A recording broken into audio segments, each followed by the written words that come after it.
আজ সকাল সকাল ছাদ বাগানে এসে হাজির। আর আজ তো প্রচণ্ড কুয়াশা ছিল, কালকেও ছিল, আজও দিয়েছে। আজ একটা জিনিস দেখাবো, দেখো। এই দেখো আমার এই গাছের, এটা তো হচ্ছে খসলা গাছ কিংবা লাল শাকের গাছ। এই যে লাল শাকগুলো, লাল শাক, খসলা শাক আমরা এরকমই বলি, তোমরা কে কী বলো কমেন্টে জানিও।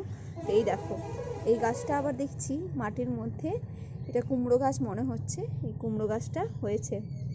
আর এদিকে দেখো পালং গাছের টবটা, এই যে এদিকের টবটা, এদিকে আজকে অনেকগুলো গাছ বেরিয়েছে। এই দেখো কতগুলো বেরিয়েছে, বেশ অনেকগুলো বেরিয়ে গেছে আজকে। আর এই টবটাতে তো পুরো ভর্তি হয়ে বেরিয়েছে, আস্তে আস্তে আরও বেরোচ্ছে। কিন্তু এখানে একজন নতুন অতিথি, এই দেখো, এই যে এটাও মনে হচ্ছে কুমড়ো বীজের থেকে হয়েছে। আর দেখছো কতগুলো হয়েছে এখন এই টবটাতে।